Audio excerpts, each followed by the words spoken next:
So well, I don't know where to start with this, but let's start with the Catholic Church is satanic. If you don't see that, I'm sorry. Uh, it's funny to me that the Catholics have exorcists. This is, you know, I think the way that they train their exorcists is very much in the same way that like the priests of Apollo or somebody like that might have been trained to deal with demons. Except they also add in the name of Jesus Christ. And, like, if you believe that does something, cool. I don't think that the name of Jesus Christ has any more power over demons than your name or my name.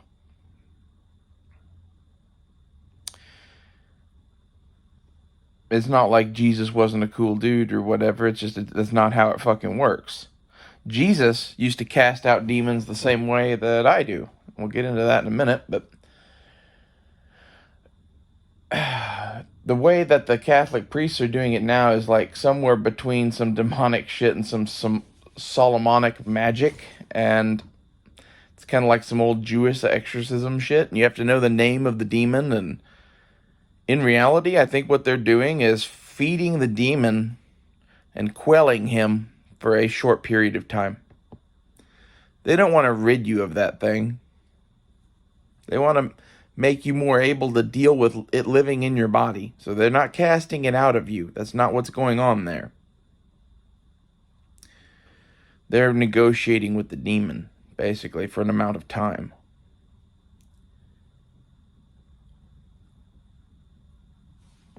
It's my view of it. So, I cast out demons. Like, this is, I don't like go around like Omne Padre, whatever, blah, blah. Although I did do that once in an insane asylum, and we could talk about that maybe in a minute, but maybe not. Maybe we'll leave that story for another day. But I deal with demons in my own life and in the lives of people that I know. And the way that I've always dealt with a demon is to enter into that person's life and show them unconditional love. And if possible, to sit down and have a chat with the demon, which is difficult to do, but it can be done. And the chat that I have with the demon is that they can leave or die.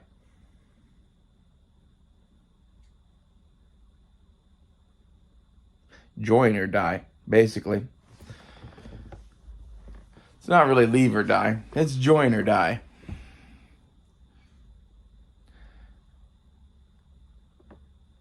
I tell them that we ride for absolution. So it turns out even demons want to work for God. I think this is much in the way that Jesus did some of the things that he did. I think this is much in the way that many of the like people across history have done this shit. I think, I read about conquerors and shit, and some of this comes into it where like they were toting fucking demons.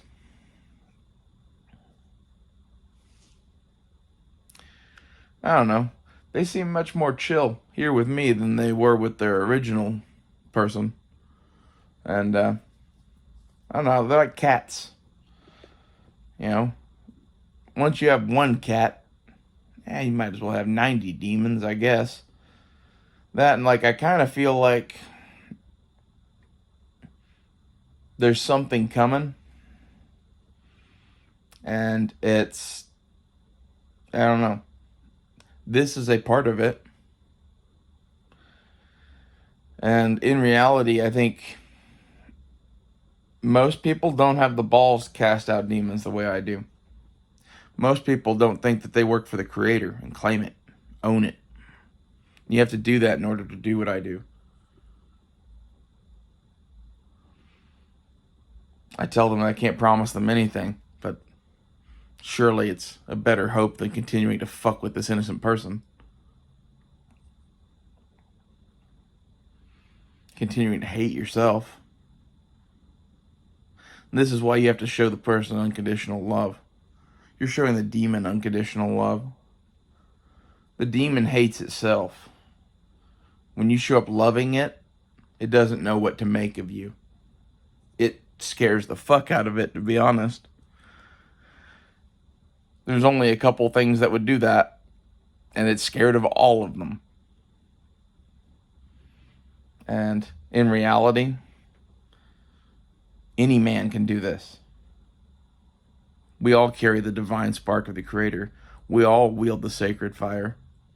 You could all burn a demon out of somebody if you wanted to. I'm not going to teach you how to do that. That can go bad. But that's that join or die thing. As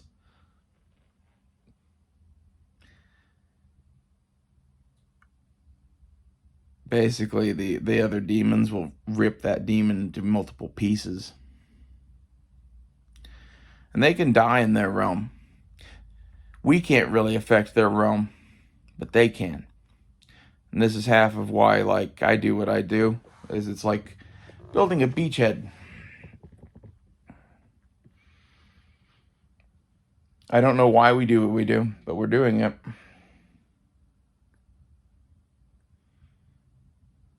I think it's somewhat comforting that basically all of this happens in the other realm. Most people aren't even aware that demons exist or that any of this is real or whatever. Some religious people, when they see me, instantly don't like me. This is why. And most of that's because they've never seen a good wizard before. They've only ever seen bad ones.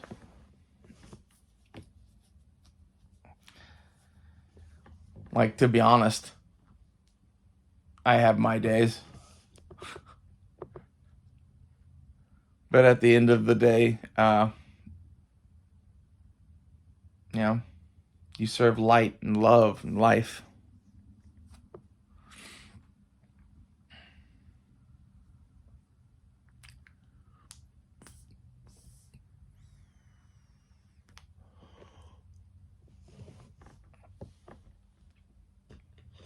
And like, this is the other half of the key to the demon thing too, is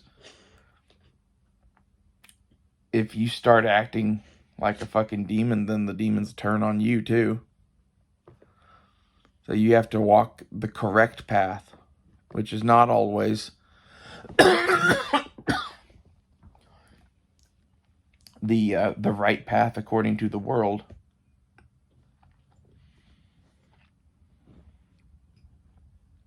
This is how I see things. We live in an evil, evil world. We live in a world where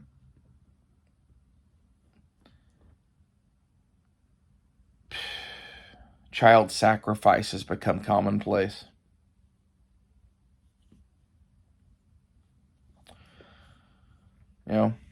Go exercise some demons, because, like, that shit creates them. In reality, our whole society is creating demons just by the bucket loads. Or at least opening up gates to let them into this world. I think that's half of what's going on in this country.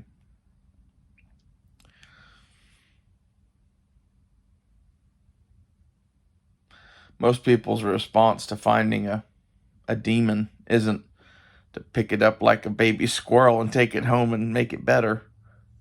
I can't help myself. I love them all. I love the animals too. I even love you, whoever's listening to this.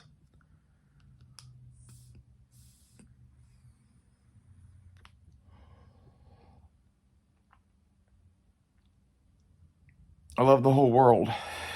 And it makes it very hard to want to fucking hurt people. And like some of the shit that's coming, I think, is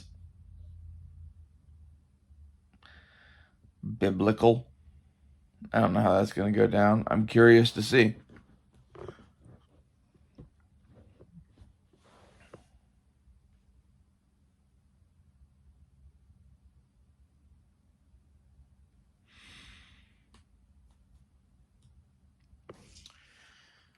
Seemed by various interpretations of what's going on could be the end of the world.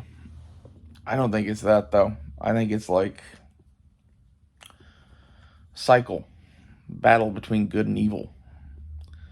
Shakes things up every once in a while. Like, we've been bored and complacent and like, it's time to fight again. It's time to re-enter reality again.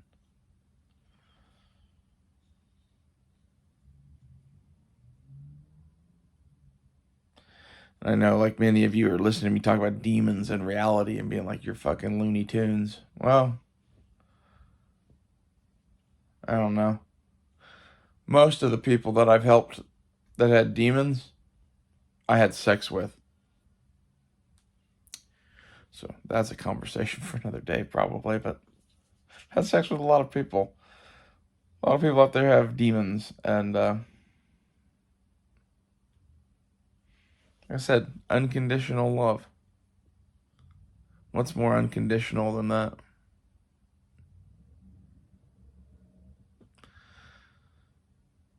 This is where, like, I don't think that God is against love and sex.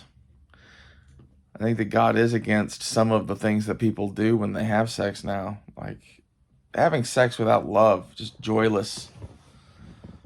It's not a thing that you should engage in.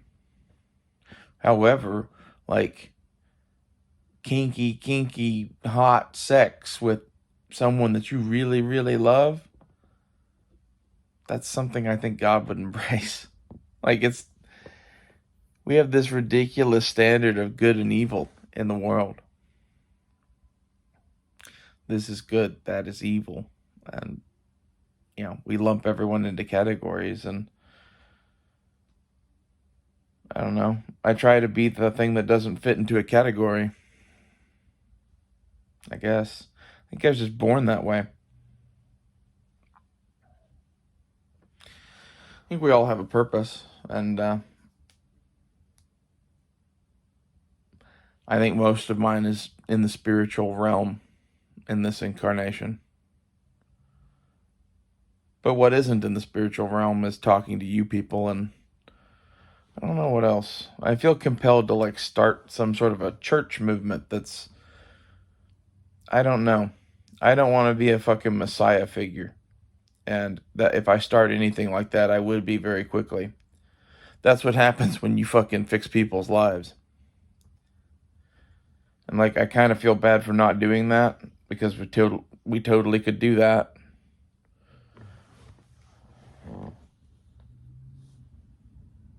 But it's sort of like, I feel with great power comes great responsibility. And this is one of those things that separates good from evil. Just because you can do something doesn't mean you should.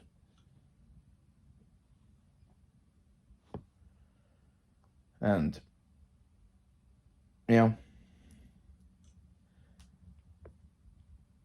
you can't always just walk up to somebody and tell them that they have a demon, that you need to pull it out of them.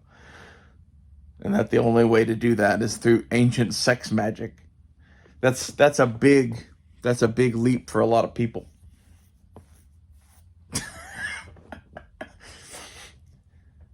It's a fun leap, though. Come on. I want to exercise your demons.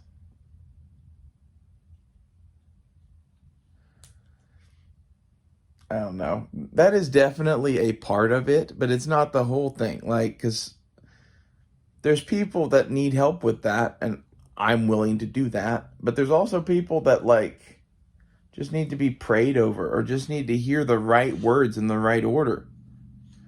And, like, people don't get that your words have power and meaning, and I honestly feel like we as a society have forgotten like the power of a shaman or a storyteller or whatever, just to fucking go in and manipulate your way of thinking by telling you a story. This is a critical thing. And like, this is the thing that George Lucas and Steven Spielberg and John Milius and people like that in the 70s and 80s tapped into for movie making. And a lot of what you're seeing now with all of the destruction of your movies that you love, this is the demons in the world. They're breaking down your culture myth. They're breaking down your culture myth so they can fucking take you. You know? Half of the shit that made me good instead of bad came from fucking Yoda. Yoda has done more to create fucking, good wizards in this realm of existence here and now than God ever did, basically. And like, I think it's the creator speaking through someone, basically. Like, George Lucas wrote a story that appealed to young men. And I don't think he intended for people to find God in it, but I know many people that did. And it's kind of evident that George Lucas did a lot of like psychedelics and has certain beliefs because of it, because he and I have similar ones. That's, what he determines as the force, I would call God. It's the thing that binds the universe together. It's the thing that made it. Like, I don't know. There's a lot of like weird sci-fi shit mixed into Star Wars that's not real. So don't take that as like gospel. But in general, there's a battle between light and dark. That's true. That's true as shit. You can see it in our society. I was talking to a friend of mine, and I was telling him I like to envision all the fucking demons as being like little itty bitty Balrogs from Lord of the Rings that are like about like the size of like a basketball. And they just run around my house.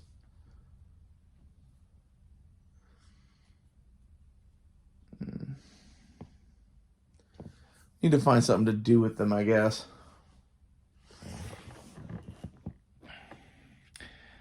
The interesting part is if you read about like the legends of King Solomon and shit like that, you can train these little dudes to do anything you want. This is half of why like I kind of act like I might own the world, because if I wanted to, I would.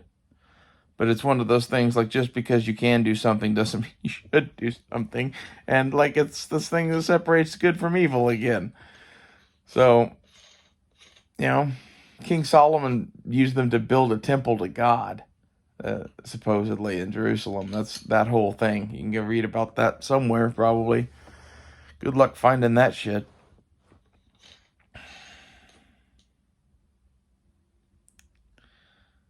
I think I might have used one of them to, break the Georgia Guidestones. I'm not entirely sure. There was a lot of shit that went down that night. And I think it's weird that the government covers up whatever happened to those. I don't know if it was a terrorist attack that, like, God caused to be timed with the fucking shit that I was experiencing, or if it was like the CERN super collider causing shit, or if it's like, hey man, I fucking got really fucked up and the CERN super collider got turned on and like one of the demons went crazy and I made him go break a table. I don't know. Could be any of those.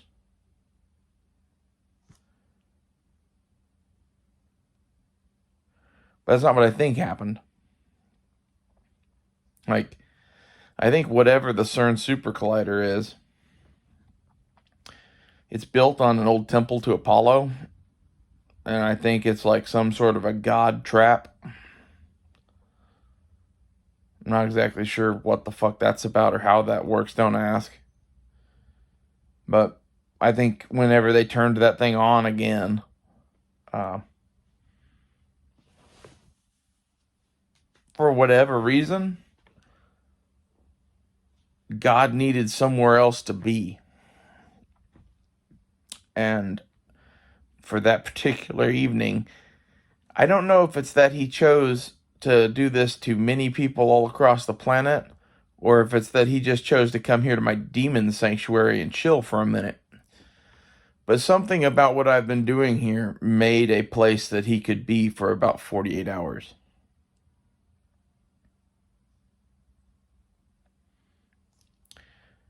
And that was interesting. Imagine losing your mind a little bit and having visions, and the world was weird. Like, honestly, I think that whatever they did when they turned on the CERN Super Collider,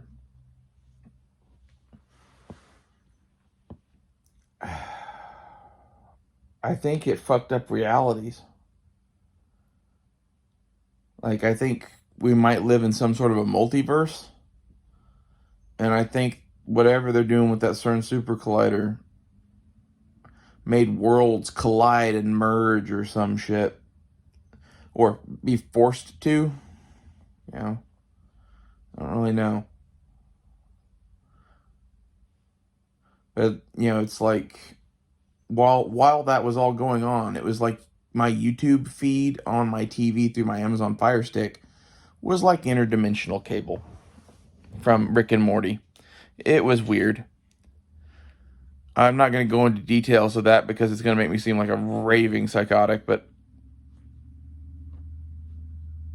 that was odd. And like many of the visions and shit that I had were like somewhat in my head and then somewhat go look at the screen now. And like it would be some 30-second thing of something that would be relevant to what I was thinking about for 2 days.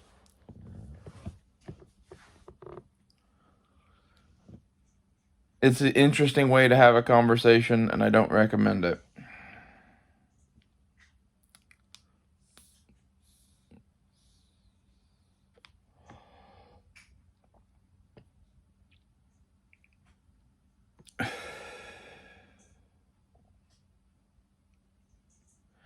Anywho, one of the things that we were having the debate about was whether or not it was God. And I still don't really fucking know. At the end of it, I said that if he wanted to prove it was God, I wanted the stone table to Satan to be broken in Georgia. Like in the Chronicles of Narnia. I thought it was a nice touch. I like the C.S. Lewis book. And it seemed to me to be a thing that, like, God would like, that something evil probably wouldn't do. Like, I don't know if I believe 100% that that was God, but I think at least that that was sent by God, a messenger, angelos, something. It was an interesting experience. And ever since that happened, I've been feeling a little bit bolder about talking about some of this shit, to be honest.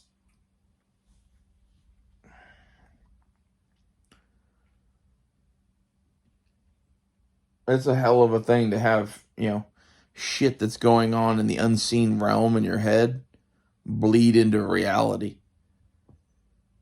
Isn't it?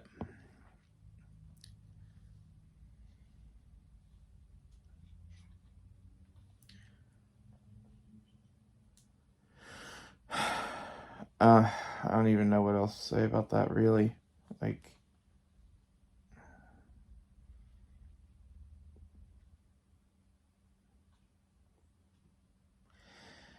to explain the Georgia Guidestones to you,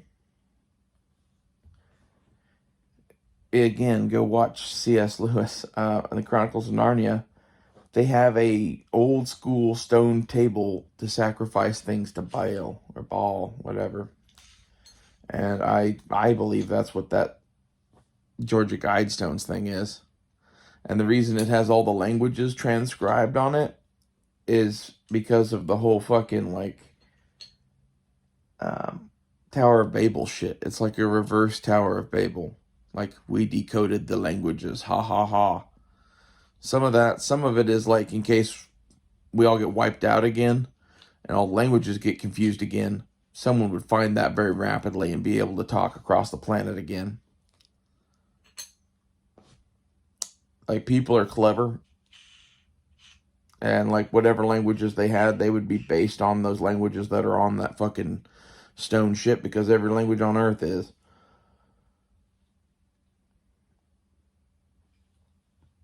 And there's enough there to translate all of those languages into each other, especially enough to start having a larger conversation and find other shit.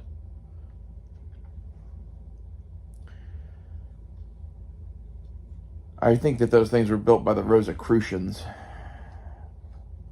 I don't really know that much about them, but that's what R.C. Christian has always made me think.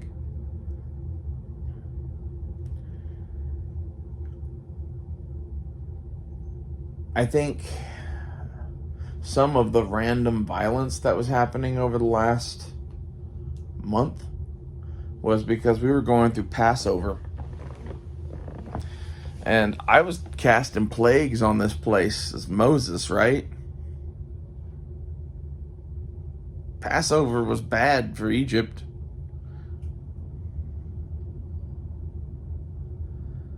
These are my thoughts. I'm sorry that I haven't been doing more shows. Hope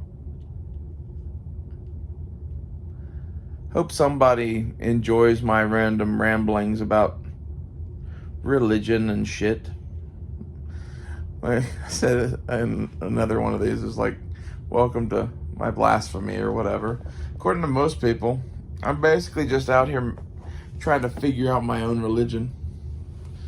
I think everyone else's suck, and I think the people without religion suck. And, you know, I like sucking the demons out of men, so that's what I do. Y'all do you, but I think I'm doing the Lord's work. See you guys later. I'll also add that,